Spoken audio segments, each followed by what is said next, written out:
Okay, right, I'm just going to quickly show you in this video one little problem with, it's not a big problem at all, with fitting the ino-lab servos. Now these servos, the ino-lab servos, are pretty much the digital version of the hi-tech HS65s.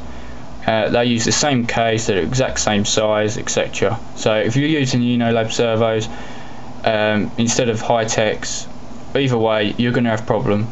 Finless Bob has actually mentioned this in one of his videos, I've noticed, so thanks to him. The problem is the mounting tabs are, well, the mounting holes and the tabs are just a little bit too close to this servo compared to the DS410s.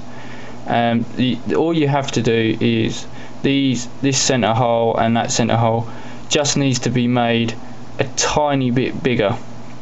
That way you've got, actually it's away from the mounting block here, so you've got room up and down, because otherwise what will happen is, if you don't do that and you've got both of these mounting blocks, you're just going to be pulling, let me try and get it on the servo, you're just going to be pulling against these servo tabs and squishing and deforming this servo, which is no good.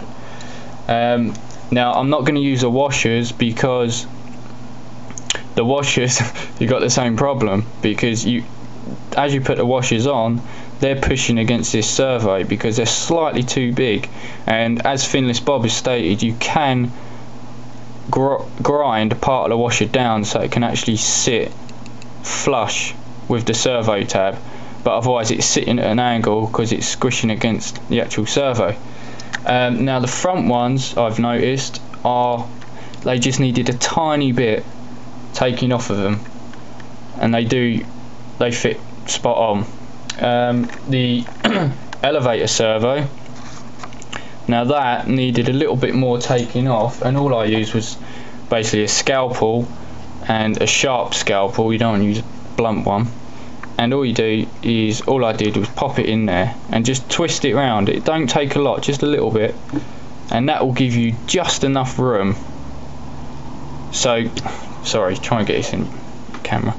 That will give you just enough room to actually fit these, because otherwise what will happen on this one, the servo, instead of being nice and level at 90 like that, it will start tilting forward because there's just not enough room. So once you've made that screw hole a little bit bigger, you therefore have a tiny bit of height adjustment, say like that, because then you can get it level.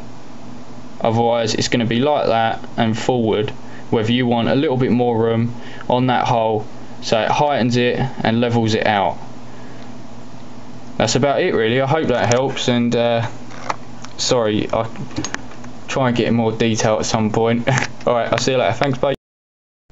Okay, I'm just gonna, well, this is just a quick recap of what we were just talking about. Basically I've already done the servos, they're all drilled out a tiny bit, etc. But I'm just gonna quickly try and show you what it would look like if you didn't drill them holes out a tiny bit. Now say this bolt here was fully done up on the servo tab. Now if that was fully done up without the holes being drilled, the servo would literally, it would sit like that, whether you want it to sit at 90, just like that. That's how it would sit if you didn't drill the holes, and once you drilled the holes it would sit flush like that, and that's exactly how you want it to sit. You do not want it like that, you want it like that. Okay, I'll speak to you later, bye bye.